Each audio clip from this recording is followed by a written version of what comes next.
Só para lembrar o senhor de começar a gravar. Aham. Como eu estou usando outro aplicativo. Aham. Ok. Começou a gravar. Obrigado, Raíssa. Nada.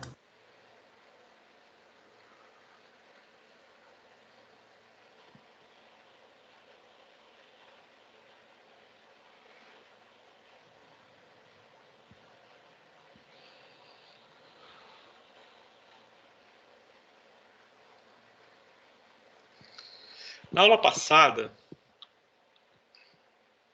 nós falamos sobre superfície específica e diâmetro médio de Salter. Não foi isso? Vimos que o diâmetro médio de Salter é o diâmetro mais usado para caracterizar uma média de uma distribuição granulométrica. Chegamos na expressão para ele, né? Vocês estão até com a lista de exercício aí para fazer o cálculo do diâmetro médio de Salter. E chegamos nessa expressão para a superfície específica aqui, ó. Superfície específica, ou seja, área superficial por massa, né? 1 sobre a densidade das partículas, o fator de forma B sobre o fator de forma C. Vamos tentar lembrar. Quem lembra o que é o fator de forma B? Se ninguém tentar responder, eu vou indicar aqui quem vai responder. Quem lembra o que é o B? É o de área? É o fator de forma tal que BD ao quadrado fornece a área superficial da partícula de diâmetro D. Não é isso? E o C? O que é o fator de forma C? Ele relaciona com volume. É o fator de forma tal que CD ao cubo fornece o volume da partícula de diâmetro D. Não é isso? São fatores de forma, fatores que variam com a forma da partícula e são constantes quando a forma não varia. Um relacionado à área e outro relacionado ao volume. E um sobre o diâmetro médio de Salter. Então foi essa a expressão da superfície específica. Na aula de hoje, nós vamos ver um outro fator de forma. Só que esse outro que eu vou dar hoje já é o mais usado. Aqueles eu usei de uma forma conveniente para chegar numa expressão para superfície específica que a gente vai usar daqui a pouco, essa expressão um cálculo muito conveniente para nós. Mas o fator de forma, muito mais usado, muito mais que o B, muito mais que o C, muito mais do que qualquer outro, é conhecido como esfericidade. Como o próprio nome diz, esfericidade é um fator de forma que revela o quão longe ou quão perto está a forma da minha partícula da forma perfeita, que é a forma... Qual é a forma perfeita? A forma esférica. Né? Então, a esfericidade, esse fator de forma mede se uma partícula está próximo de uma esfera ou está longe do formato de uma esfera. Como a esfericidade é definida? Bom, nós vamos começar com a nomenclatura. A esfericidade, de hoje para frente, vai sempre ser chamada de φ. Então, toda vez que eu falar no parâmetro φ, eu estou falando na esfericidade. É um fator de forma que mede quão perto ou quão longe da minha partícula da forma esférica. Vocês estão me ouvindo bem? Sim. Ok, beleza. Então, vamos pensar o seguinte. Seja uma partícula qualquer, minha areia do quintal, de volume V. Então, o volume da minha partícula é V. Como é que eu defino a esfericidade dessa partícula qualquer? A esfericidade é definida da seguinte forma. Φ, esfericidade, é igual à área superficial da esfera de igual volume que a partícula sobre a área superficial da partícula. Vou repetir. Φ é a relação entre a área superficial da esfera de igual volume que a partícula pela área superficial da minha partícula. Vamos lá. Vamos tentar dissecar esse φ. Olha o numerador aqui. A área superficial de uma esfera. Beleza, a área superficial de uma esfera eu conheço, né? É a área da calota esférica. é πd ao quadrado, né? A área da superfície esférica. Certo, pessoal? Lembraram da geometria? Então, πd ao quadrado é a área da superfície esférica. Mas essa não é uma esfera qualquer. É uma esfera específica. Qual a especificidade dela? É a esfera de igual volume que a partícula. Opa! O professor Marquinhos já falou dessa menina aí, dessa esferinha aí. Não é uma esfera qualquer. Não é um Flamengo, é um Vasco. Tem um valor. Ela é a esfera de igual volume que a partícula. Nós já vimos falar nessa esfera de igual volume que a partícula, não já? O que eu sei dela? Alguém? Uma pergunta? O que eu sei da esfera de igual volume que a partícula?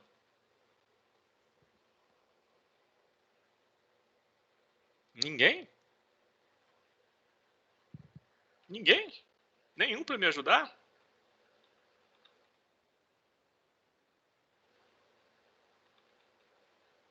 Seria o dp, professor? Aham. Essa esfera... Olha, eu botei o slide aqui para você lembrar, ó, na primeira aula. Essa esfera de igual volume que a partícula é uma esfera de diâmetro dp. É a dimensão característica que nós chamamos de dp. É o diâmetro da esfera que tem o mesmo volume que a minha partícula. A minha partícula qualquer, mas tem uma esfera hipotética que vai ter o mesmo volume que ela. Essa esfera hipotética tem diâmetro dp. Isso. Quem respondeu? Eu, Matheus. Matheus. Qual dos dois? O dos Santos. O dos Santos. Ok, Matheus, é isso aí. Então, ó, o numerador é a área superficial de uma esfera, mas não é uma esfera qualquer, é a esfera de diâmetro dp, aquela de igual volume. Então, qual é a área superficial da esfera de diâmetro dp? πdp ao quadrado. Certo? Certo, Matheus dos Santos? Certo. Sobre a área superficial da partícula. Bom, a área superficial da partícula, eu tenho que dizer para você que partícula é, né? Eu estou colocando aqui uma partícula qualquer. Então, quando eu definir a partícula, você vai me dizer qual a área superficial dela. Se eu não definir, você não vai saber.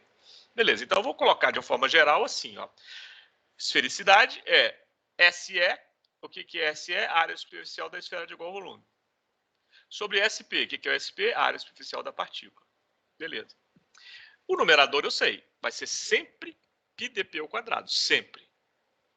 O denominador vai depender da minha partícula, que partícula que eu estiver falando. Certo? Certo, pessoal? Mas uma coisa eu sei. Sabe o que eu sei? O denominador é sempre maior do que o numerador, no máximo igual. Por quê? Por que eu disse isso aqui para vocês? Porque dentre os corpos de igual volume, olha só, essa esfera tem uma relação com essa partícula. Qual a relação das duas? Elas têm o mesmo volume. E dentre os corpos de igual volume, a esfera é aquele que apresenta a menor área superficial. Então, a minha partícula qualquer, com essa esferinha de diâmetro dp, elas têm o mesmo volume. Se elas têm o mesmo volume, com certeza a área superficial da minha partícula vai ser maior do que a minha esfera, que é a forma perfeita. No máximo igual. Ou no mínimo igual. Quando que vai ser igual? Quando a minha partícula for uma esfera. Então, se o denominador vai ser sempre maior ou igual que o numerador, o φ vai ser sempre maior do que zero, ou seja, não existe esfericidade negativa, né? Porque não existe área superficial negativa. E sempre menor ou igual a 1. Quando que ele vai ser igual a 1? Quando o denominador for igual ao numerador. Quando que o denominador é igual ao numerador? Quando a minha partícula qualquer for uma esfera. E quanto mais longe da esfera for a minha partícula, maior vai ser a área superficial dela. E menor vai ser o φ. Então, o φ perto de 1, φ igual a 1, φ igual a 0,99, φ igual a 0,9. Vou te dar um exemplo de uma partícula que tem um φ igual a 0,9. Grãozinho de soja. Você já viu um grãozinho de soja? É uma pergunta. Alguém já viu um grãozinho de soja na vida? Já, né? Então, ele é redondinho, não é? Ele tem um φ de 0,9, um grãozinho de soja. Então, quanto mais perto de 1 for o φ, mais perto de uma esfera é a minha partícula. Quanto mais longe de 1 for o φ, mais longe da esfera, da forma esférica, é a minha partícula. Tá claro isso, pessoal? Sim, professor. Ok. Ótimo. Vamos calcular o φ de uma partícula regular, como exemplo. Eu peguei aqui um cilindro equilátero. O que é um cilindro equilátero? É um cilindro cuja altura é igual ao diâmetro. H é igual a D. Beleza? Eu tenho outros cilindros diferentes. Por exemplo, eu tenho um macarrão, onde o H é muito maior do que D. Ou eu tenho uma moedinha, onde o H é muito menor do que D. Mas esse cilindro equilátero, ele é mais redondinho porque o H é igual a D. Então, com certeza, a esfericidade do cilindro equilátero vai ser maior do que o macarrão, mais perto de 1 do que o macarrão, e vai ser mais perto de 1 do que uma moedinha de R$1. Ok? Vamos calcular, então, a esfericidade desse cilindro equilátero. Ô, Raíssa, se por acaso o meu som sumir, você me avisa? Você me Sim, dá um claro. toque aqui no WhatsApp. Obrigado. Para não ficar toda hora perguntando se estão me ouvindo. Porque de vez em quando ele dá um mau contato aqui, ele desconecta. Ok, vamos lá. Vamos calcular a esfericidade dessa partícula. O que é esfericidade? A área superficial da esfera de igual volume, πdp ao quadrado sempre, sobre a área superficial da partícula. O que é a área superficial do cilindro equilátero? Vamos lá, olha, vamos olhar aqui. Ó. É a área das duas tampas, da tampa de cima e da tampa de baixo. Qual é a área da tampa? πd ao quadrado sobre 4. Como eu tenho duas tampas, 2 vezes πd ao quadrado sobre 4. Mais a área da calota cilíndrica. Qual é a área da calota cilíndrica? πdh. Como h é igual a d, πd ao quadrado. Então, isso aqui é a área superficial da minha partícula. Então, essa aqui ficou a minha relação para a esfericidade. Ó. Só que eu preciso de um número para a esfericidade. Um número, saber se ele é perto ou longe de 1. Olha só, para obter um número aqui, ó, π corta com π, o resto é 2, 4, beleza. Mas está faltando alguma coisa aqui. Está faltando eu obter uma relação entre o dp, que é o diâmetro da esfera de igual volume, e o d, que é o diâmetro desse cilindro.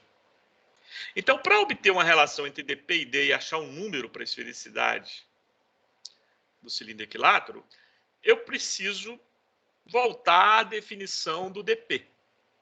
O que é o dp mesmo, Matheus dos Santos? O DP é tipo... Eu não lembro. Eu sei cálculo por picnometria. Tá, mas qual é a definição do dp? Tá, é o diâmetro da esfera de igual volume. Isso. É isso aí. É isso que eu te perguntei. Então, dp é o diâmetro da esfera de igual volume que é a partícula. Então, o que eu sei dessa esfera de diâmetro dp? Que ela tem o mesmo volume que a minha partícula. Qual é a minha partícula? O cilindro equilátero. Então, já tem uma relação entre dp e d. Olha, o volume do meu cilindro equilátero, vamos ver qual que é. É a área da base, πd ao quadrado sobre 4 vezes a altura. Mas a altura é o d. Então, é πd ao quadrado sobre 4 vezes a altura, h é igual a d, então πd ao cubo sobre 4. Esse é o volume da minha partícula. Qual o volume da esfera que tem o mesmo volume que a partícula? Essa esfera tem diâmetro dp. O volume de uma esfera é πd ao cubo sobre 6, mas essa esfera tem diâmetro dp, então é πdp ao cubo sobre 6. Ok. Mas essa esfera tem o mesmo volume que a partícula, e o volume da partícula é πd ao cubo sobre 4. Então, isso aqui é igual a isso aqui. Então, aqui eu já tenho uma relação entre dp e d que eu precisava. Corto π com π. Esse 6 vai para cá, vira 3, o 4 vira 2. E eu tiro a raiz cúbica. Então, tem dp é 3 meios elevado a 1/3 de d. Achei a relação entre dp e d. Ah, ótimo. Então, vou voltar na equação da esfericidade aqui. Ó. Ponho esse d ao quadrado aqui em evidência. Né? Ponho π em evidência. Aqui, 2 corta com 4, sobra 2. Fica d ao quadrado. Aqui, mais d ao quadrado. D ao quadrado mais meio de d ao quadrado é 3 meios de d ao quadrado, né? O π corta com π. Aqui fica dp ao quadrado, mas dp eu sei o que é. Substituo o dp pela relação dele com d. Então, dp é 3 meios de 1/3 de d, elevado a 1/3 vezes d. Ao quadrado é 3 meios elevado a 2/3, d ao quadrado. Embaixo aqui sobrou 3 meios.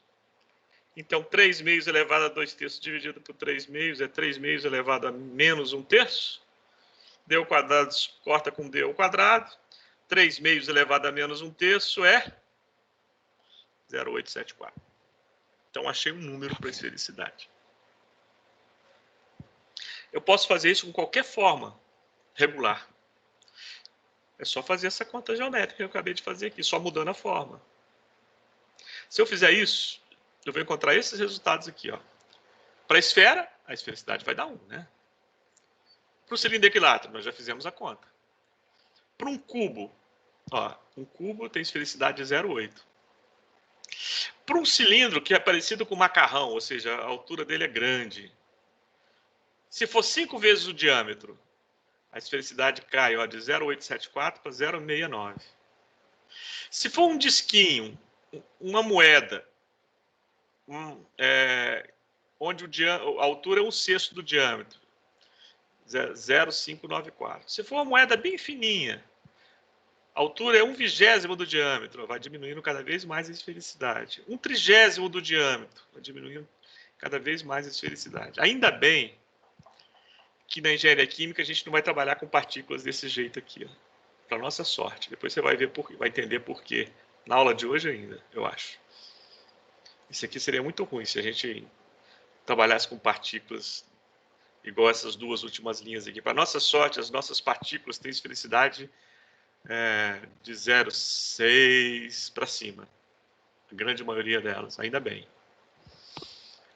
Isso vai nos ajudar bastante. Mas ficou claro o que é esfericidade? Estou perguntando. Ficou Sim. claro? Beleza. E vimos como calcular a esfericidade de uma partícula irregular. Mas e se a minha partícula foi irregular, como é a maioria delas? Se foi a areia do quintal, do exemplo que eu dei, como é que eu calculo a esfericidade dessa partícula? Bom, aí nós vamos voltar àquela expressão que nós deduzimos na aula passada, para a superfície específica. Vamos pegar essa expressão aqui, tá bom? Vamos usá-la para calcular a esfericidade de partículas irregulares. Beleza.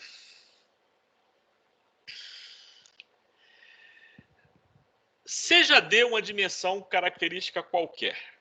Eu dei para vocês 4 dimensões características, não foi? Quem lembra? As 4 dimensões características que eu dei. Um de cada vez. Vocês ficam falando tudo ao mesmo tempo, eu não ouço. Diâmetro de peneira, Diâmetro de peneira, volume, diâmetro de Stokes, esfera de igual volume, diâmetro de Stokes e diâmetro de projeção de partícula de mesma área, alguma coisa assim. diâmetro da esfera de mesma área projetada que a partícula. Sim. DA. Né? Dessas 4. Demos 4. Dessas 4 eu vou escolher uma. Sabe qual que eu vou escolher? O dp. Então, daquelas 4 dimensões características, eu vou usar o dp. Então, seja D, uma dimensão característica qualquer, agora não é qualquer mais, agora é o dp. Beleza. D igual a dp. Se D igual a dp, eu sei que CD ao cubo é o volume da partícula. Se D igual a dp, então CdP ao cubo é o volume da partícula. Mas o volume da partícula também é igual à esfera de igual volume que a partícula, que é π dp ao cubo sobre 6. Então, se a dimensão característica for o dp, C é π sobre 6. Igualo isso com isso. Beleza. A área superficial da partícula de diâmetro dp é b d ao quadrado. Mais d é igual a dp. Então, é b dp ao quadrado. A área superficial da minha partícula. Conceito de fator de forma B. Beleza.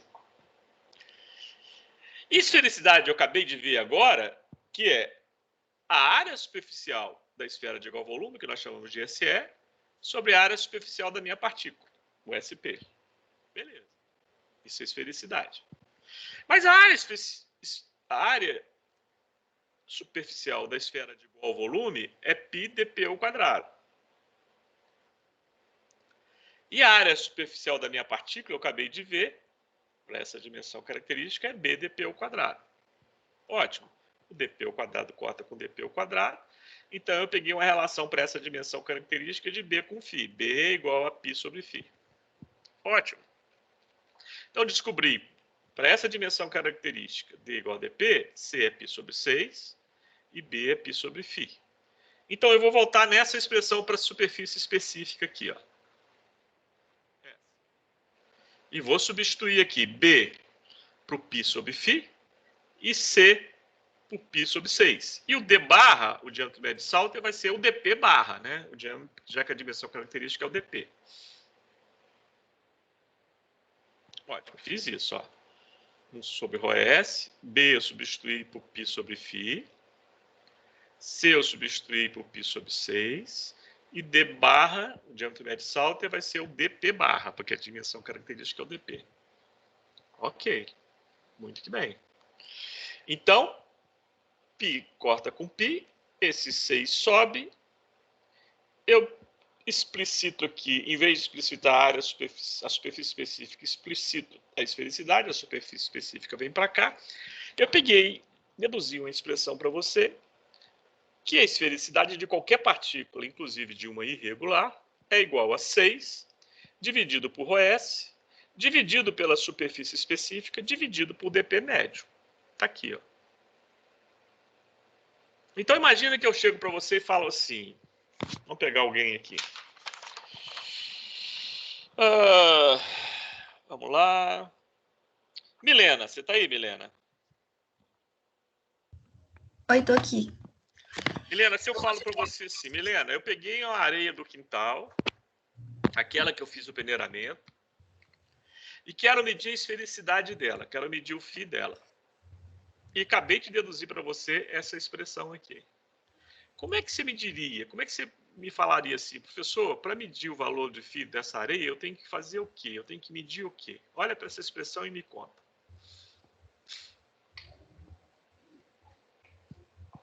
O diâmetro? Primeiro O dp. precisa. O dp. É. O dp, não é um diâmetro qualquer, né? Lembra que agora, a partir desde a primeira aula, eu falei para você que agora vocês não vão falar mais diâmetro, tem que dizer que dimensão característica. Então, tem que medir o dp dela. Como é que eu meço o dp de uma partícula? Nós vimos na primeira aula. Qual a técnica? De Piquinometria. Lembra? Piquinômetro.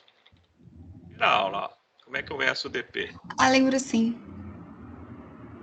Ó, vou botar aqui para você, para te ajudar. Ó. Lembra do piquinômetro? Ó? Uhum. Tem que medir o volume dessa partícula para achar o dp. Então, o dp eu meço por piquinometria. Mas por piquinometria, Milena, eu meço também a densidade. Né? Na mesma medida que eu medi o dp, eu meço a densidade.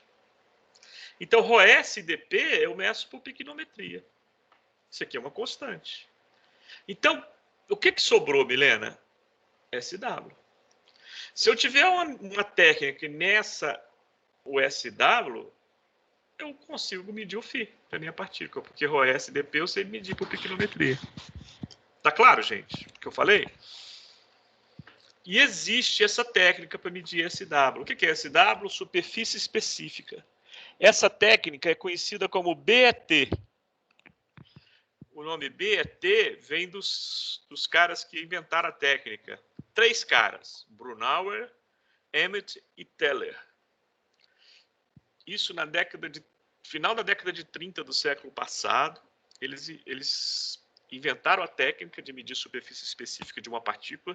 Eles trabalhavam na área de catálise, e para quem mexe com catalisadores, a área superficial de catalisador é uma variável muito importante, define muito da reação com o catalisador.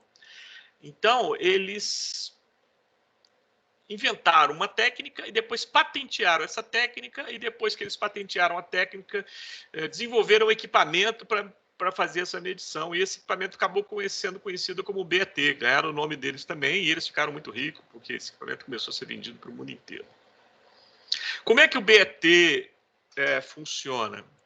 Ele mede a superfície de uma partícula através da adsorção de um gás na superfície dessa partícula, em monocamada. Então, pela quantidade de gás adsorvido em monocamada na superfície de uma partícula, você quantifica a superfície dessa partícula, a área superficial dessa partícula. A superfície específica é a área superficial sobre a massa. A massa é conhecida, então você tem a superfície específica medida pela técnica de BET. Nós temos BET aqui no nosso laboratório de catálise, e então é uma medida que a gente faz aqui na UF. Então, veja bem, se eu sei medir a superfície específica por BET, sei medir o DP médio por piquinometria e o ROS também, então eu sei medir esfericidade. E estou aqui colocando alguns exemplos de esfericidade de partículas irregulares, ou areia do quintal, hematita, que é minério de ferro, ó, itabirito, que é outro tipo de minério de ferro, barita. Está vendo que as esfericidades de partículas irregulares são todas maiores que 0,55, para a nossa sorte. Não tem nenhuma partícula irregular que vai ser da ordem de 0,2 ou 0,3, ou seja, elas não têm um formato regular, não é um cubo, não é um cilindro, ela é irregular, mas elas são redondinhas. Se elas são redondinhas, elas vão se aproximar de uma esfera. De novo, para nossa sorte. Isso vai nos ajudar bastante. Alguma dúvida até aqui? Tem? Não, Tudo tranquilo. bem?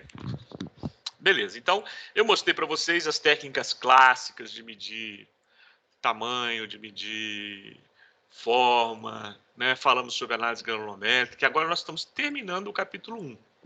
E vamos entrar hoje ainda no capítulo 2. Mas antes de passar para o capítulo 2, eu comprei um brinquedinho recentemente. Faltou um I aqui, né? Piquinometria. Comprei um brinquedinho recentemente. Na verdade, eu não comprei recentemente. Ele chegou recentemente. Eu acabei de instalar ele esse ano. Acabei de fazer o treinamento do pessoal do laboratório, dos meus alunos. Você participou, Raíssa, do treinamento do Kensizer? Participei sim, professor. Participou, né? Acabei de fazer o treinamento de uso do equipamento.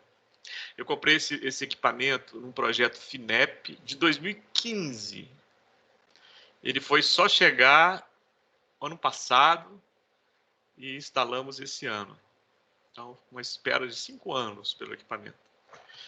Mas é um nosso xodózinho aí mais recente. Ele chama Kensizer. Ele mede tamanho e mede forma de partícula também. E esse equipamento nós temos aqui no nosso laboratório. Se algum dia vocês depois quiserem conhecer, a Raíssa pode mostrar para vocês, né, Raíssa? É só você combinar um dia com eles e mostrar lá, né? Sim, mas claro. Eu vou mostrar para vocês um videozinho desse equipamento, para você ver como é que ele funciona. Tá? Raíssa, depois só você me confere se o áudio está saindo legal, tá? Ok.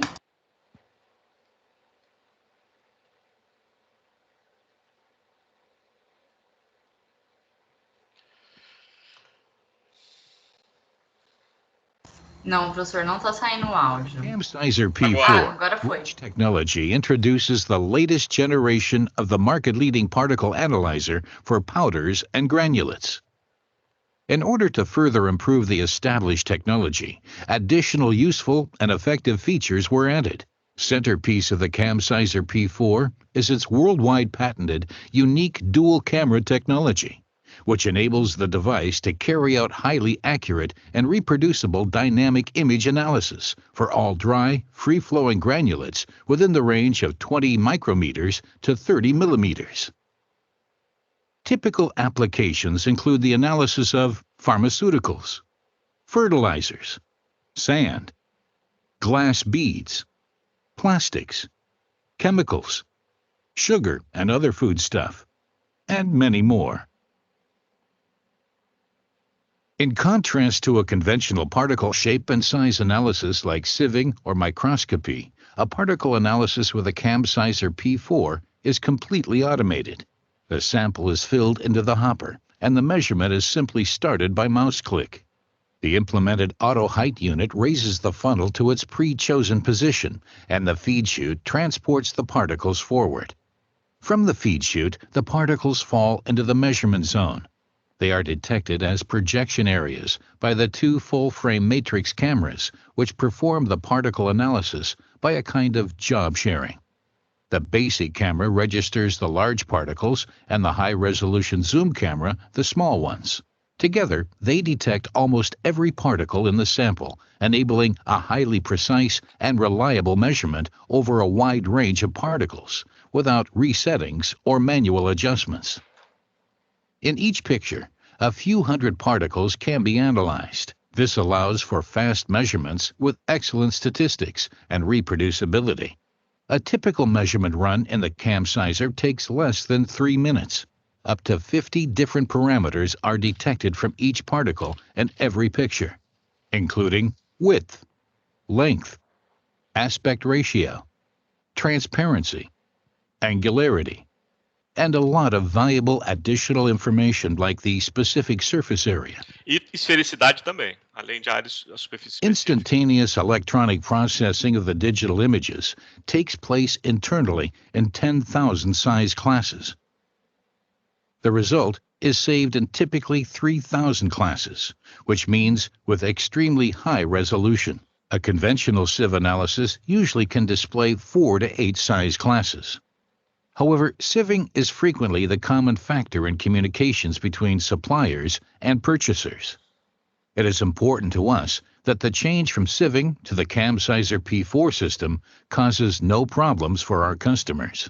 Specifically for this purpose, the CAMSizer software contains an algorithm for approximation to other measuring methods, like sieving, which makes the results of the CAMSizer P4 100% identical to the sieve analysis. Compared to sieve shakers, the CAMSizer P4 offers many advantages. It is able to deliver reliable results with a significantly higher accuracy, additional shape information on the measured particles, and offers a powerful control analysis software. Furthermore, it allows a very easy and time-saving handling instead of inconvenient procedures like assembling the sieve tower, tarring the sieves, and weighing the fractions. Rich Technology supplies the CAMSizer P4 complete with a powerful and user-friendly control analysis software, which offers the easy creation of SOPs, the selection of several new data processing algorithms, and data display options like Chromebine and a 3D data cloud. The newly introduced particle library stores images and characteristics of each measured particle. All measurement results can be automatically transferred to a laboratory information system. Furthermore, the software optionally meets the requirements of 21 CFR Part 11 guidelines, including electronic signatures, individual password protection, and audit trail. The CAMSizer P4 is self-cleaning and almost maintenance-free.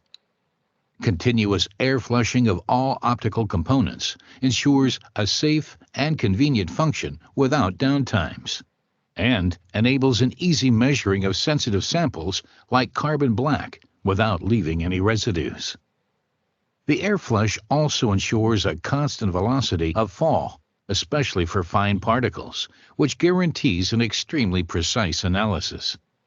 Using a highly accurate certified and traceable calibration reticle, the CAMSizer P4 can be recalibrated and automatically adjusted within seconds at any time.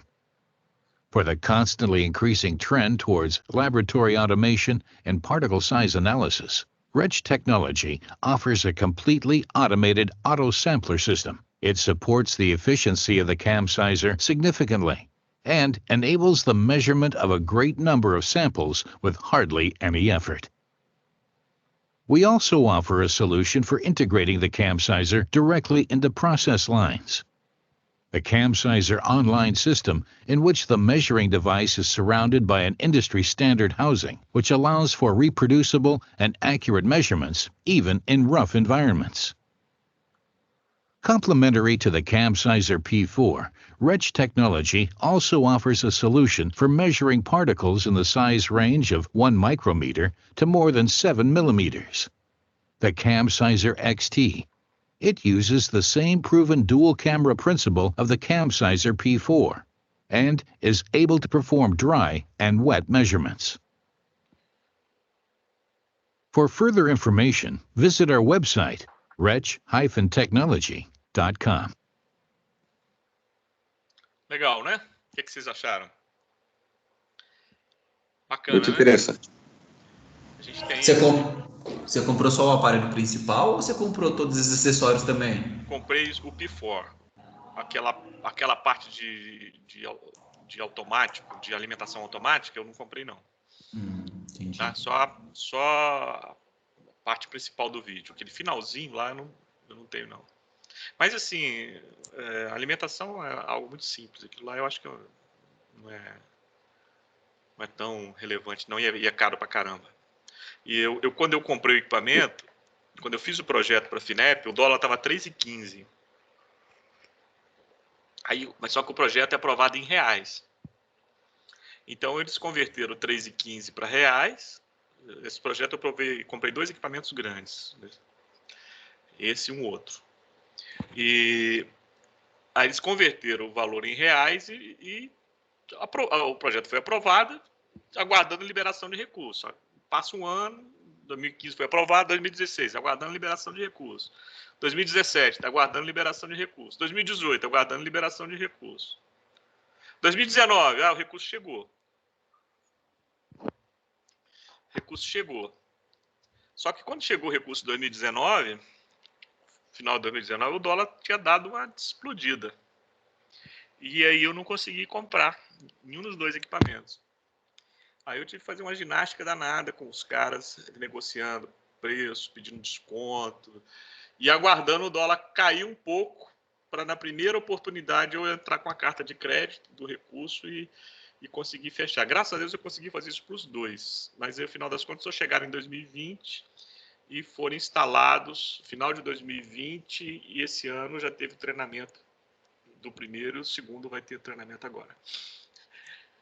Mas é a ginástica que a gente faz para ter equipamentos bons para as nossas pesquisas aí. É muita luta. Mas graças a Deus a gente tem equipamento bom para essa área de particulados aí nossa agora. 2, né? Esse, um outro. Professor, Oi. só por curiosidade, quanto custa um equipamento desses? 400 mil esse. Vixe. Incluindo tudo, né? As taxas de desembaraço alfandegário, tudo ficou por 400 mil. Ok, pessoal. O outro é mais caro ainda. Mas o outro é da área da Raíssa. O outro a Raíssa vai usar muito, né, Raíssa? A gente mexe com pirólise de biomassa. Vou usar, professor. Que aí consegue ver certinho, né? Tanto a biomassa quanto o catalisador, né? A Raíssa, a doutorada Raíssa, ela faz pirólise de biomassa usando energia solar. E esse outro equipamento, ele faz pirólise analítica, né? Então a gente tem um equipamento que faz a pirólise e a gente compara com o resultado da pirólise analítica. É uma pirólise em microescala com uma outra pirólise em escala um pouco maior. Aí a gente compara os resultados. E aí são os produtos gerados, né, para formar o bioóleo, o biocombustível, ou o biochar, né, o biocarvão. Esse é o trabalho do doutorado da Raíssa. O micro já está funcionando, professor? Já está instalado, né? Agora está guardando só comprar o no-break, que a gente não tinha. O no-break tem que ser um no-break bem parrudo e específico, né? Mas eu consegui apoio da Pró-Reitoria e assim que o no-break chegar, eles agendam o treinamento, né? O instalado ele já foi instalado. Ah, que bom. Que lá no laboratório lá do Carlão não estava funcionando ainda. O pessoal estava fazendo teste ainda para ver se colocava de volta para funcionar. O nosso, se Deus quiser, em breve está funcionando, Raíssa. Que bom. Ok, pessoal, então vamos lá. Vamos continuar. Então, assim nós terminamos o capítulo 1. Agora vamos para o capítulo 2. Capítulo 1, caracterização da partícula. Então, nós falamos no capítulo 1 sobre a vida e a morte da partícula, porque a gente vai precisar caracterizá-la para poder depois separá-la nos equipamentos. Mas era indicado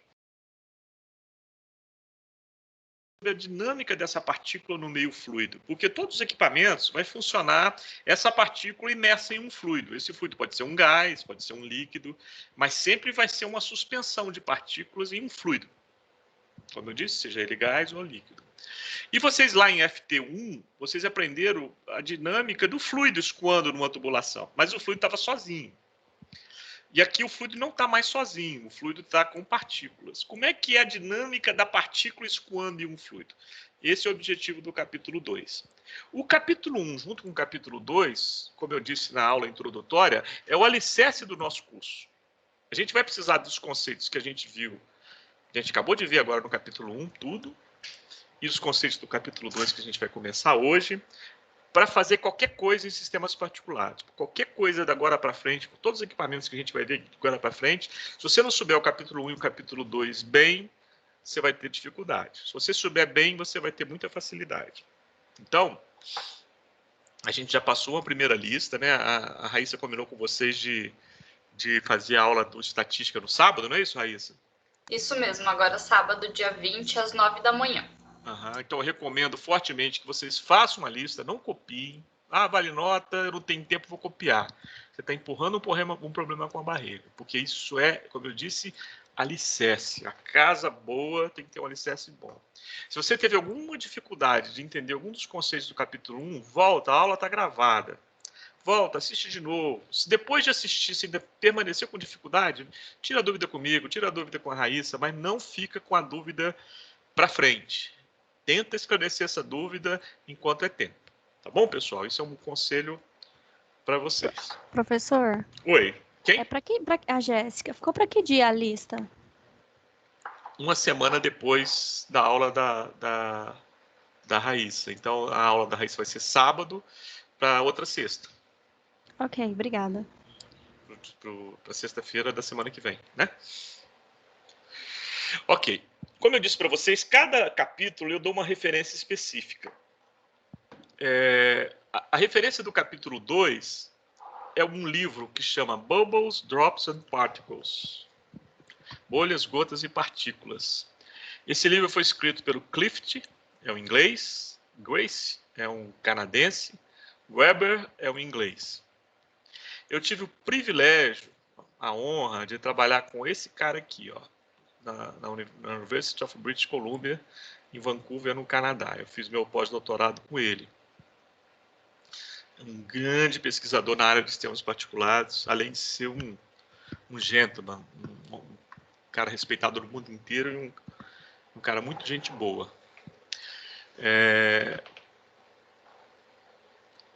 Esse livro é muito bom e ele tem na biblioteca.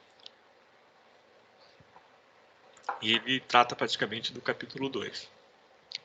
Claro que uma forma bem mais profunda do que a gente vai ver aqui, porque é um livro só sobre isso.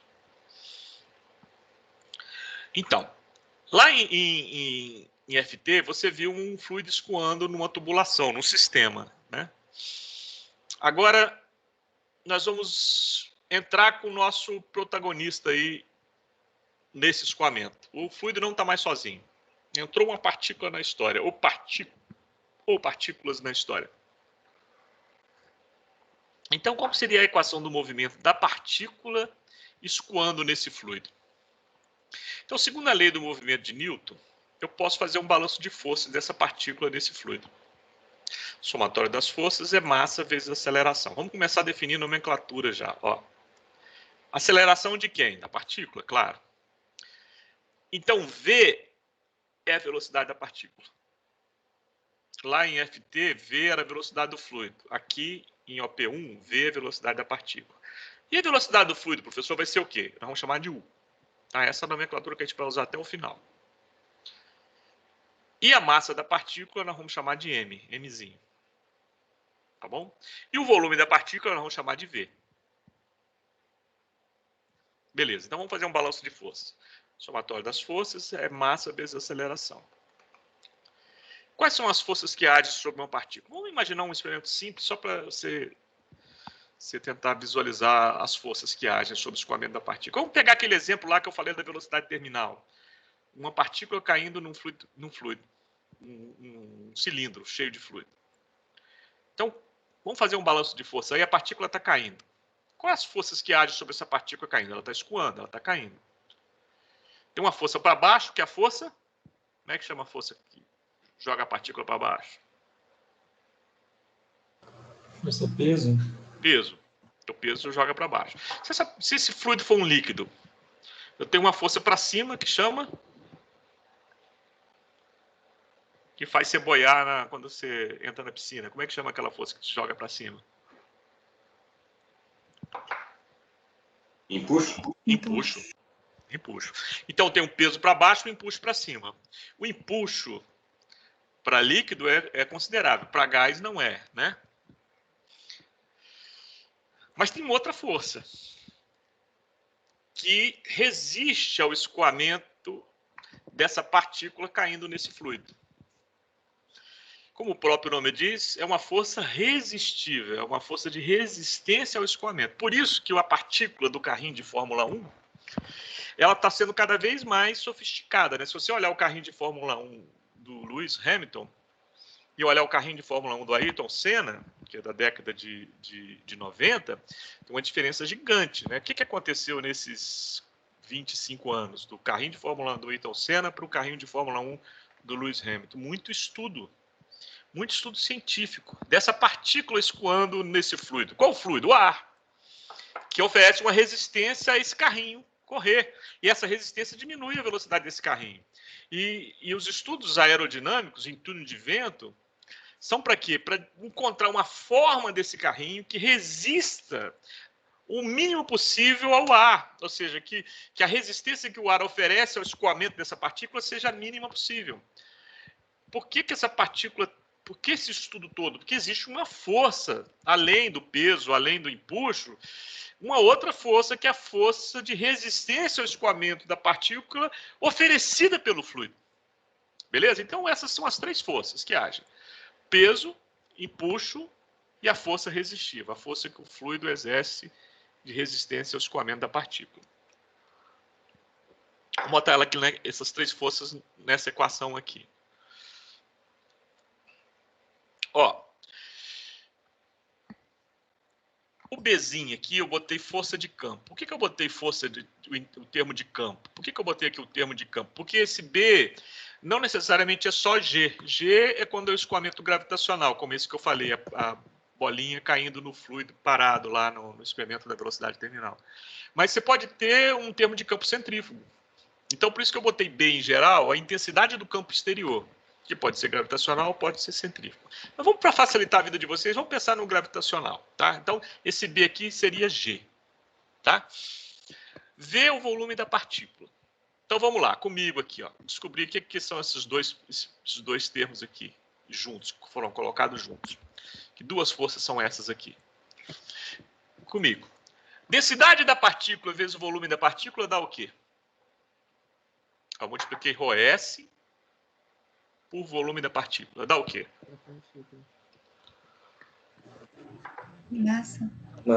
Massa da partícula. Esse B é G. Massa da partícula vezes G dá o quê? mg.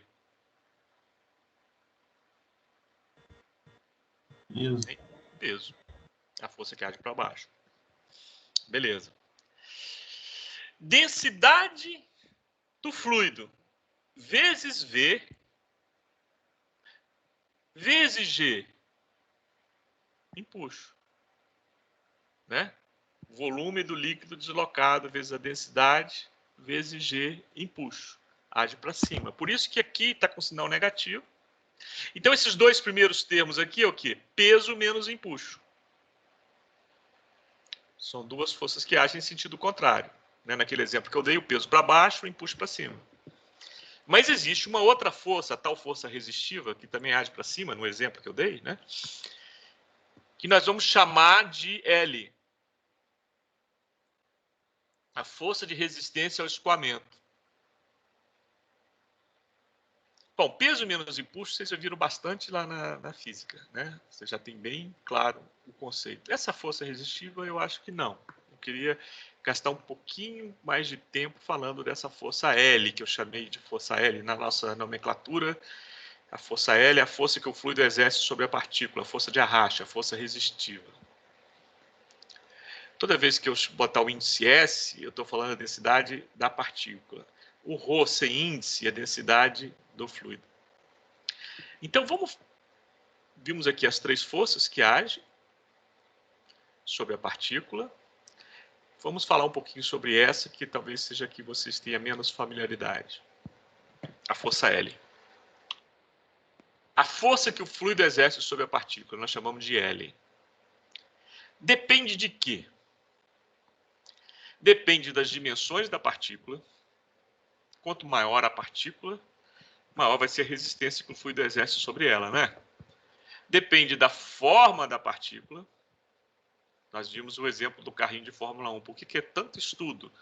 Para encontrar uma forma mais aerodinâmica, uma forma onde o L seja o mais baixo possível, que a resistência seja a menor possível ao escoamento dessa partícula, né? Então, a forma da partícula afeta essa força. O campo de velocidade do fluido, ou seja, quanto maior a velocidade do fluido, maior a força que o fluido exerce sobre a partícula. E existem outras coisas também que essa partícula está no sistema? Está no sistema. Qual o tamanho do sistema em relação ao tamanho dessa partícula? É muito maior do que o tamanho dessa partícula, isso vai afetar. Essa partícula está caindo sozinho, então, o contorno rígido que eu chamei aqui. Essa partícula está caindo sozinho ou está caindo junto com um monte de outras partículas? Isso também vai afetar o L, né? Então, tudo isso aqui afeta o L. Mas vamos começar falando do L sob algumas hipóteses. Eu vou colocar aqui algumas hipóteses para a gente começar a dar o ponto de partida no L.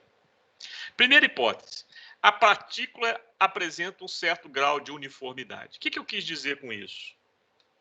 Eu quis dizer que a minha partícula não é regular. Na maioria das vezes ela não é regular. Não é uma esferinha, não é um cilindro equilátero, não é um cubinho. Ela é uma areia, ela é um minério, ela é uma partícula de um alimento.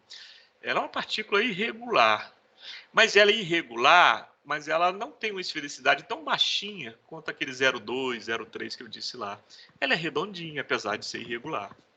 Então, isso que eu disse na hipótese A. A partícula apresenta um certo grau de uniformidade. Muito comum para quase a totalidade dos problemas que a gente vai encontrar na engenharia química.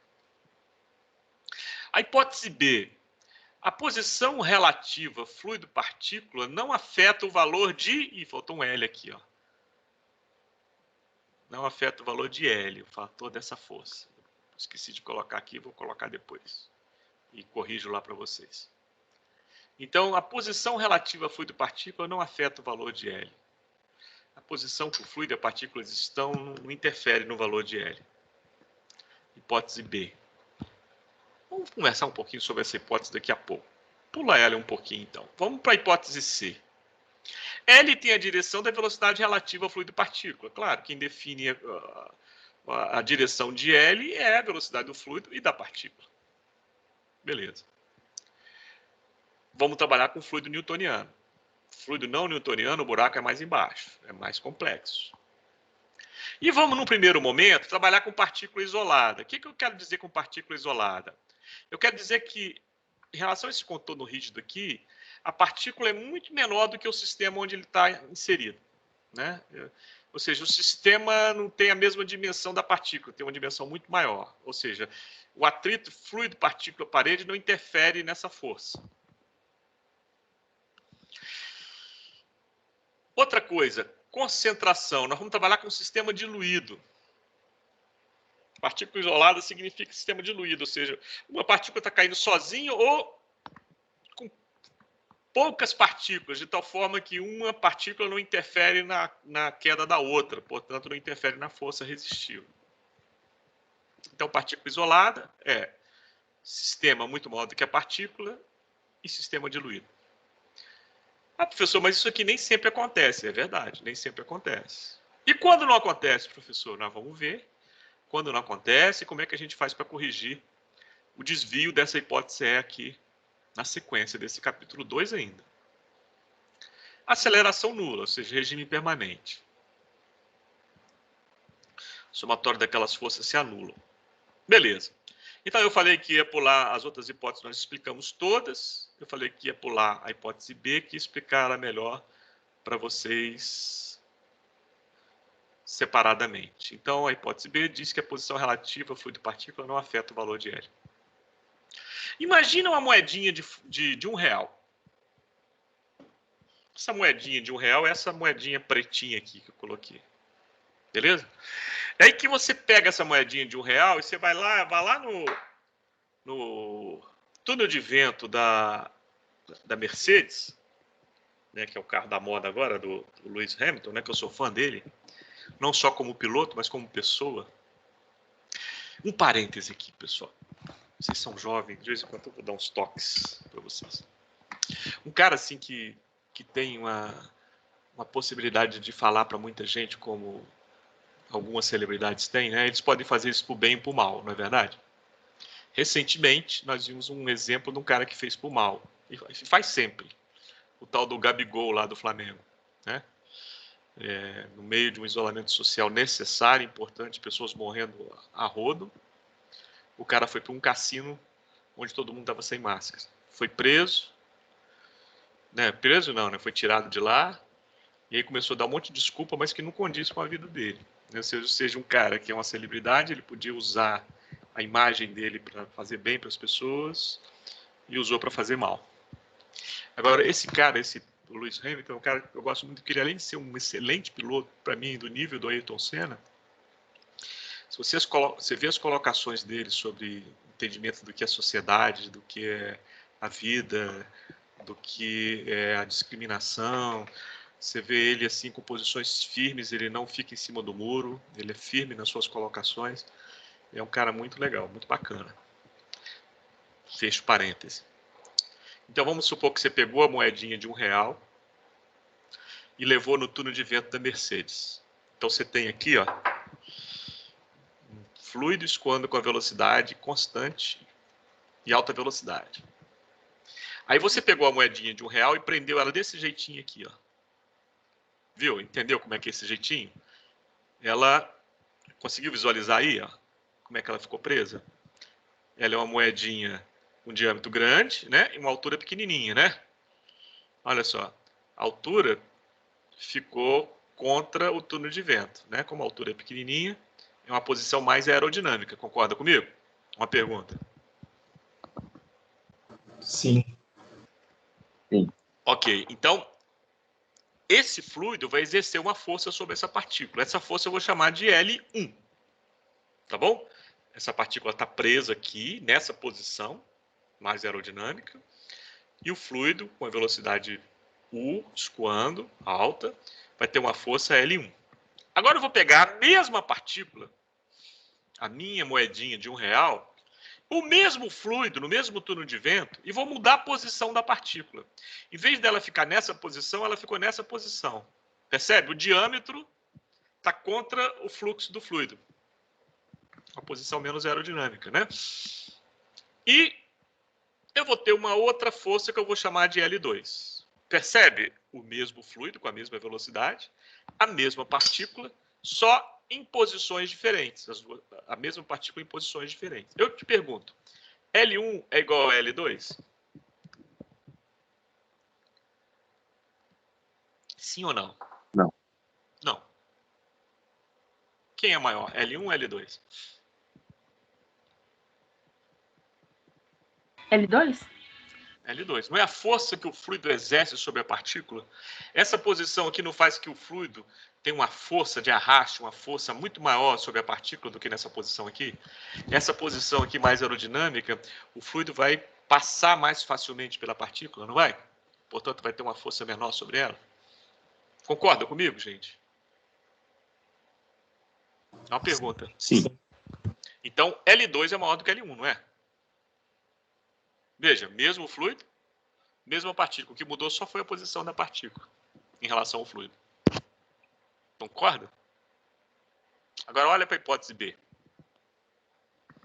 A posição relativa fluido-partícula não afeta o valor de L. Furou, não furou? O que eu mostrei aí furou a hipótese B, não furou? Furou. A posição relativa fluido-partícula afetou o valor de L. E aí? Está furada essa hipótese B?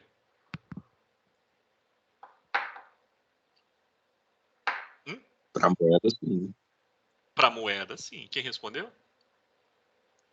Rafael. Rafael, para moeda, sim. Sabe qual a nossa sorte, Rafael? Que moeda não existe nas nossas partículas que a gente trabalha na engenharia química, não são moedinhas. A hipótese B é válida porque a hipótese A é válida. A hipótese B só é válida porque a A veio antes. O que diz a A? As minhas partículas não são moedinhas.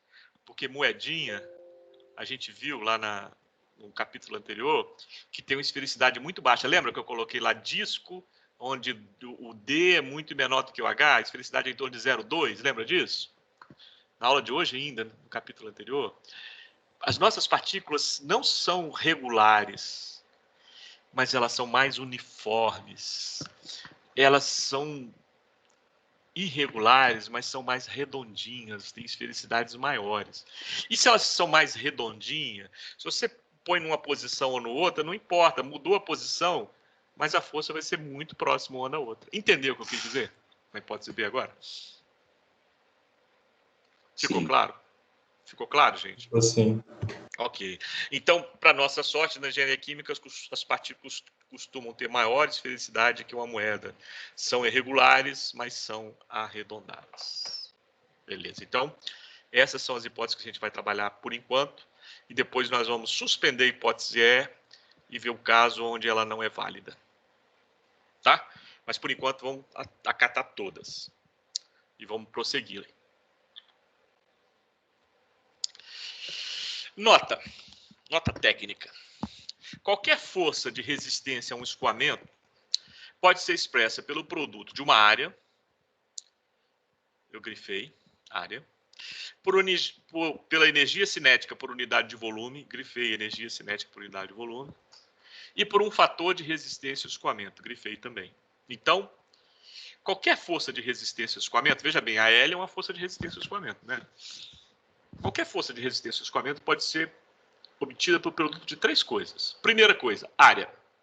Segunda coisa, energia cinética por unidade de volume. Terceira coisa, um fator de resistência ao escoamento. Beleza. Eu vou aplicar esse conceito físico ao FT. Você lembrar dele aplicado ao FT, depois nós vamos cair para dentro aqui do OP1. Lá em FT, quando você tinha um fluido escoando numa tubulação, você não tinha partícula, vamos aplicar esse conceito aqui. Beleza. Lembra dessa expressão aqui, ó, em FT? Queda de pressão é igual ao meio de ρ, velocidade do fluido ao quadrado, vezes o fator de atrito de Darcy, que você obtém lá no gráfico de Moody. Lembra disso? Dessa expressão aqui, em FT1? Beleza. Eu vou provar para você que ela veio desse conceito. Então, vamos lá. Queda de pressão. O que é pressão? Não é força sobre área? Beleza. E essa força é uma força de resistência ao escoamento? É. O fluido, a parede do sistema oferece uma resistência ao escoamento do fluido dentro da tubulação, né? Por causa do atrito fluido-tubulação. Então, se você tem perda de carga, você tem ΔP, porque você perdeu energia. Você perdeu energia por quê? Por causa do atrito fluido-tubulação. O fluido na parede da tubulação. Legal. Então, força sobre área.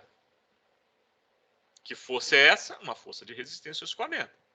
Então, ó, o produto de uma área. Ó, a área apareceu aqui. Pela energia cinética por unidade de volume. Olha só. Meio de ρ, U é a velocidade do fluido, né? U ao quadrado é o quê? Energia cinética por unidade de volume. Energia cinética não é mv ao quadrado? M velocidade ao quadrado? E densidade não é massa sobre volume? Então, isso aqui é energia cinética por unidade de volume. Ó, área, energia cinética por unidade de volume. O que sobrou? O F. O que é o F? É o fator de atrito. O que é um fator de atrito? É um fator de resistência ao escoamento. Ou seja, quanto maior o F, maior o atrito fluido parede da tubulação. Né? Um tubo liso tem um F menor do que um tubo rugoso. Né? É um fator de resistência ao escoamento do fluido na tubulação. Então, apliquei esse conceito aqui você lembrar lá de FT. Agora nós vamos aplicar esse mesmo conceito aqui em OP1 para falar do L, dessa força. Agora, veja bem, agora a física mudou. Agora é uma partícula escoando no fluido e a resistência que o fluido oferece ao escoamento dessa partícula, que nós chamamos de força L. Beleza, então vamos lá. Qualquer força de resistência ao escoamento é o produto de uma área. A área está aqui, ó. Botei ela aqui.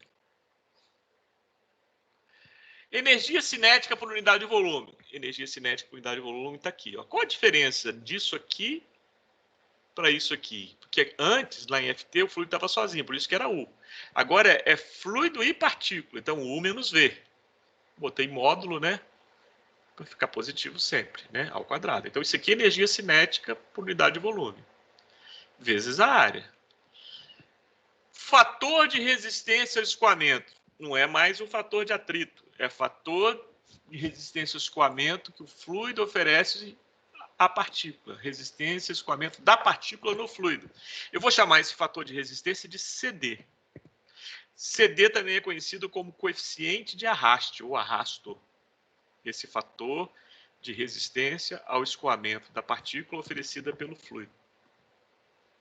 Beleza, então apliquei aqui, ó, obtive esses primeiros termos aqui. Esse último termo aqui, ó, isso aqui define a direção da força L. Qual a direção da força L? Nós vimos aqui na hipótese C, ó, tem a direção da velocidade relativa ao fluido-partícula. Então é um vetor unitário na direção da velocidade relativa ao fluido-partícula. Como é que é o vetor unitário? U menos V dividido pelo módulo de U menos V. Então, olha só, encontrei uma expressão para L baseado nesse conceito físico. Agora eu vou manipular essa expressão.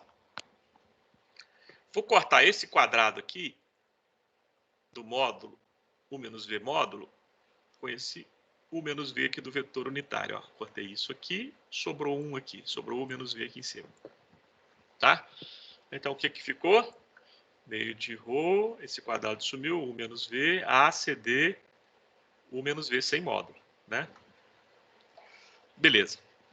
Vamos falar um pouquinho sobre esse CD, esse coeficiente de arraste ou de arrasto, esse fator de resistência ao escoamento do fluido oferecido, escoamento da partícula, desculpa, oferecido pelo fluido. O que vocês acham que deve afetar a resistência que o fluido oferece ao escoamento da partícula? É um brainstorm. Vamos tentar descobrir comigo aqui o que pode afetar essa resistência. Imagina lá uma bolinha caindo num fluido. O que afeta a resistência que o fluido oferece a essa bolinha caindo? A densidade? Hein? Quem respondeu? Quem respondeu? Luiz Felipe. Não ouvi. Luiz Felipe? Ficou baixo. Viscosidade. Viscosidade, Luiz Felipe. Alguém falou densidade? Eu falei. Eu quem? Matheus dos Santos. Dos Santos. Então, o Luiz Felipe falou viscosidade e o Matheus falou densidade. O que mais?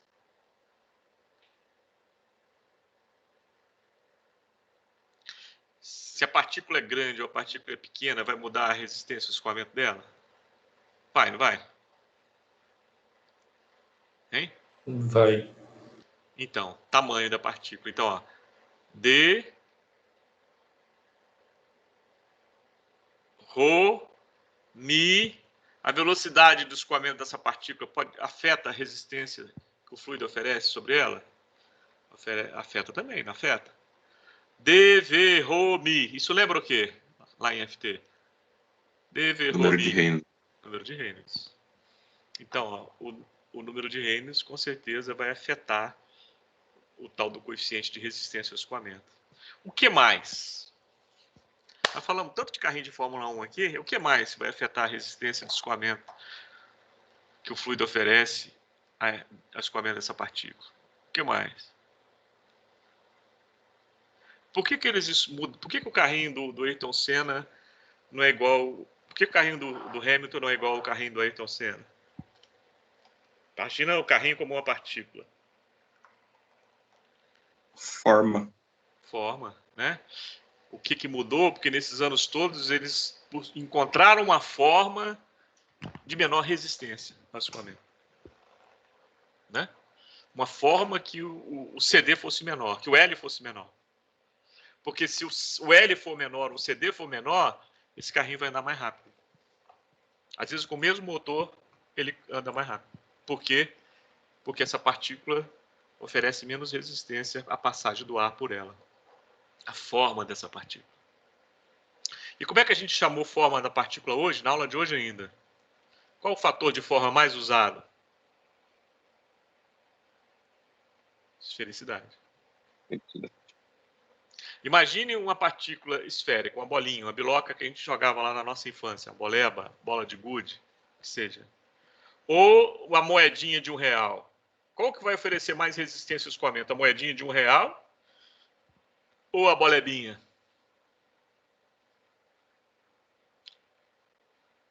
O L da moedinha de R$1 vai ser maior, não vai? Né? Certo? Vai ter uma maior resistência ao escoamento. Portanto, quanto maior for o φ, quanto mais próximo de uma esfera for a minha partícula, menor é o L, menor a resistência ao escoamento dessa partícula que o fluido oferece. Tá claro o que eu estou falando, gente? Tá todo mundo entendendo? Sim. Ok. Então, olha só. Oi, quem respondeu? Quem perguntou? Rafael. Mas Fala. dependendo, por exemplo, no exemplo da moeda contra a bolinha, dependendo da angulação da moeda em relação à corrente, talvez a moeda possa até ir mais rápido, não poderia? Não. A moeda vai ir mais devagar porque ela não fica numa posição só.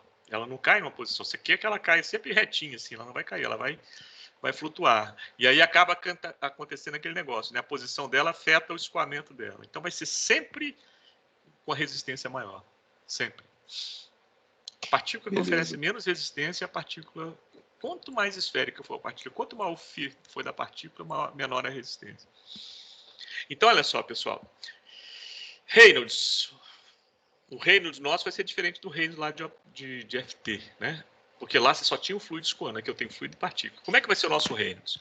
Ó, velocidade relativa fluido e partícula, densidade do fluido, viscosidade do fluido e tamanho da partícula. Por que tamanho da partícula? Porque eu estou falando de quê, gente? Estou falando de resistência e escoamento que o fluido exerce sobre a partícula. Então, qual o tamanho que me faz sentido aqui? Então, da partícula, certo? E densidade e viscosidade de quem? De quem está oferecendo resistência, o fluido. Velocidade de quem? Relativa a fluido e partícula. Então, esse é o nosso Reynolds. Então, o CD vai ser função de Reynolds e de φ. Agora, será que eu consigo medir CD? Se eu falasse para você assim, pessoal, toma minha partícula de exemplo aqui, minha areia do quintal, e mede o CD dela caindo em água. Num cilindro cheio de água. Como é que se mediria esse CD? Vamos pensar sobre isso agora, no próximo slide. Como calculo o CD? Então, imagina aquilo que eu falei. Ó, a minha partícula qualquer caindo com uma velocidade terminal. O que significa se ela está caindo com velocidade terminal? Significa que eu já cheguei no regime permanente, né? Que a aceleração está nula, a velocidade é constante, beleza? Então, vamos aplicar o balanço de forças, esse aqui. Ó, quais as forças que agem sobre essa partícula caindo? Somatório de forças é massa vezes aceleração, mas a aceleração é nula, regime permanente. Cheguei lá. Isso logo no iniciozinho da queda, isso já acontece. Então, isso aqui é zero. Peso menos impulso. Escoamento gravitacional, então é ρS menos ρ, VG. E a força aérea? Mas quem é a força aérea? Cheguei numa expressão para a força aérea aqui. Ó. Força aérea vai ser isso aqui. Certo? Então, vamos usar esse conceito aqui agora. Ó, somatório de forças, massa vezes aceleração, isso aqui vai ser zero, isso aqui vai ser G, né, o peso menos impulso, e aqui a força resistiva, que é isso aqui. Vamos botar tudo na equação de cima aqui, zero, que é isso aqui, ρS menos ρ, VG, meio, olha só, o fluido está parado, é a partícula que está caindo. Então, o U é zero. certo? O fluido não está escoando, quem está escoando é a partícula. Então, U, que é a velocidade do fluido, é 0. E quem é V? Bom, se a aceleração se anulou, a partícula tem uma velocidade constante, conhecida como velocidade... Pergunta? Como velocidade? Gravitacional? Não. Cara, a gente vai usar isso pra caramba. Eu já falei nisso pra vocês aqui. Como é que é conhecida a velocidade de uma partícula constante caindo num fluido parado? Terminal? Terminal. É a velocidade terminal da partícula. Que é a velocidade que a partícula tem quando o somatório das forças se anula. Né? É a velocidade terminal. Então, a velocidade da partícula é o VT, é a velocidade terminal. Então, substitui U por 0, V por VT. Beleza? Agora, olha comigo aqui. Ó. Isso aqui é módulo. Né? Então, 0 menos VT em módulo dá o quê? Dá VT, não dá? Beleza. Isso aqui não é módulo. Então, aqui vai dar menos VT. Se eu multiplicar menos VT com esse VT aqui, vai dar menos VT ao quadrado. Então, esse menos vai para aqui. Então, esse sinal de mais vira menos. Então, vai ficar o quê? Meio de ρ, menos, né? Meio de ρ, VT ao quadrado, ACD. Todo mundo acompanhou o que eu fiz até aqui? Tudo bem? Tudo bem? Uma pergunta? Tudo. Ok. V é o volume da partícula, mas o volume da partícula é igual ao volume da esfera de mesmo volume que ela, que é πdp ao cubo sobre 6. A é a área da partícula. Bom, se eu usei o volume da partícula aqui, estou usando essa dimensão característica dp aqui. Vou manter ela, para não ficar com duas dimensões características na mesma equação. Então, vou manter o dp. Então, qual a área que eu vou usar? A área de projeção da esfera de igual volume que a partícula. Qual a área projetada da esfera de igual volume que a partícula? É a área de um círculo. A esfera de igual volume tem diâmetro dp, então o círculo é πdp ao quadrado sobre 4. Então, vou substituir V por πdp ao cubo sobre 6, A por πdp ao quadrado sobre 4. Então, vamos lá. Essa expressão aqui, vou substituir V e A. Como aqui ficou negativo, eu vou jogar isso para o outro lado. Vai para o outro lado como positivo. Tá? Então, venho aqui, meio de ρ, VT ao quadrado, A é πdp ao quadrado sobre 4, vezes CD. Do outro lado sobrou quem? Sobrou isso aqui. O S menos ρ, V, mas V é πdp ao cubo sobre 6, vezes G. Então, cortando π com π, dp ao quadrado com esse cubo aqui, esse 2 corta com esse 6, vira 3, explicito CD, eu chego numa expressão para o CD. Olha como é que está a minha expressão para o CD. Cortou aqui na projeção. Vou voltar, que eu acho que fica melhor de enxergar. Aqui fica melhor de enxergar. Olha como é que ficou a expressão para o CD. CD é 4/3 de ρs menos ρ, dpg, ρ, vt ao quadrado. Eu falei para vocês assim, se eu pedisse para você fazer um experimento para medir CD, o que você faria? Eu vou repetir essa pergunta, que agora você já tem condição de responder. Se eu desse para vocês assim, como atividade de final de curso, projeto de final de curso, já não tem mais isso, antigamente a gente tinha. Isso era bacana. Fala assim, projeto de final de curso, me monta uma prática de leque para medir o CD, o coeficiente de arraste de uma partícula caindo. Como é que você mediria?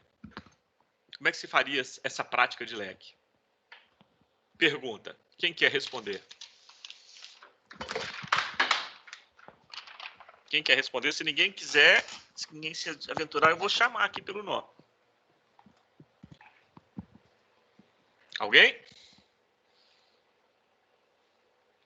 Ninguém? Sara, você está aí? Tô sim, professor. Então tá, Sara, é você que foi escolhida hoje. Eu tento mudar um pouquinho para não ficar sempre os mesmos. Sara, se eu falasse para você, Sara, tá aqui a minha partícula. Vamos lá, vamos descer para o meu laboratório. Ó. Enchi um cilindro de glicerina. Uhum. E tá aqui essa partícula que eu te dei. Mede para mim o CD dela. Como é que você mediria? Como é que você montaria essa prática para medir o CD? Aí não tô chegando a fórmula direito pra deixa eu abrir o slide aqui. Porque tá pequenininho aí para você? Tá muito pequeno. Uhum. Eu vou aumentar. E na hora de projetar, na hora que eu expandi, cortou embaixo. Por isso que eu voltei antes de... Então eu vou precisar De quê? Vamos lá. da minha DP, né? Que é a. Tá, então vamos lá. Vamos... Cada variável, vamos ver como é que a gente mede, né? 4T é constante, né? DP, como é que você mede DP? Por piquinometria, né? Piquinometria. Que é a mesma técnica que você mede quem? OS. Densidade da partícula, né? Isso. Uhum. A mesma medida você mede... Já então, o quê? 3? Eu já tenho o DP e o ROS. O rodo é o rodo fluido, né? Você tem a temperatura do seu fluido lá, você sabe a densidade dele numa tabelinha. Ou se você quiser medir, você pode medir também por piquinometria, mas isso a gente já tem, né? Qual a densidade da viscosidade a 25 graus Celsius? Tem uma tabelinha lá que você sabe. Uhum. Então, o rodo fluido também eu tenho. O G é constante. Sim, constante. O rodo fluido eu tenho. Então, o meu problema passou a ser o quê? A velocidade terminal. Medir a velocidade terminal. Então, se eu medir a velocidade terminal, e as outras coisas você já sabe como medir, você está medindo quem? O CD dela. Uhum. E como é que você mede a velocidade terminal? Nós já falamos sobre isso, não já? Já. Como é que você mede a velocidade terminal?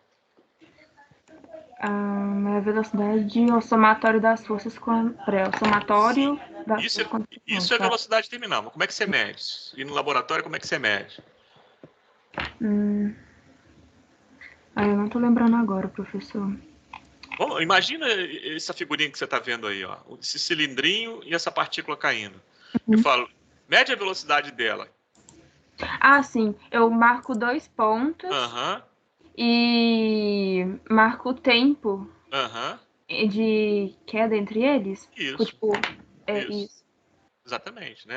Eu falei que tem técnicas muito mais sofisticadas do que cronômetro, né? Mas é isso, uma medida é essa. Então você sabe medir velocidade terminal. Se você sabe medir velocidade terminal, você sabe medir DP, sabe medir ROS, você sabe medir CD. Certinho, entendi. Certo, pessoal? Então, na aula que vem, nós vamos continuar a partir daqui. Existe um trabalho clássico de dois caras chamados Petitjohn e Christiansen, que foi um trabalho pioneiro, que fez isso. Eles mediram CD dessa forma que eu e a Sara concordamos aqui, de diversas partículas. Partículas de tamanho diferente, partículas de forma diferente, caindo em fluidos diferentes, portanto, com densidade e viscosidade diferente. Ou seja, eles variaram quem? Eles variaram o Reynolds. Como é que eles variaram o Reynolds? Mexendo na viscosidade da densidade do fluido e no tamanho da partícula. Consequentemente, também na velocidade de queda da partícula. E também na forma da partícula. Eles mexeram, deixaram um cubinho cair, deixaram o cilindro equilátero cair, deixaram partículas de esfericidade conhecida cair. Então, mexeram em Reynolds e mexeram em Phi. E mediram o CD por aqui. E viram como é que é esse comportamento. O que aconteceu? Como é que essa função aqui... Como é que é a cara dessa função aqui? Se eu variar Reynolds e variar Phi, o que acontece com o CD? Então é isso que nós vamos ver na aula que vem de sexta-feira. Tá bom, pessoal? Eu não quero começar a falar sobre isso, porque senão vai quebrar, não vai dar tempo de terminar. E esse é um assunto crucial. Eu vou voltar aqui. E...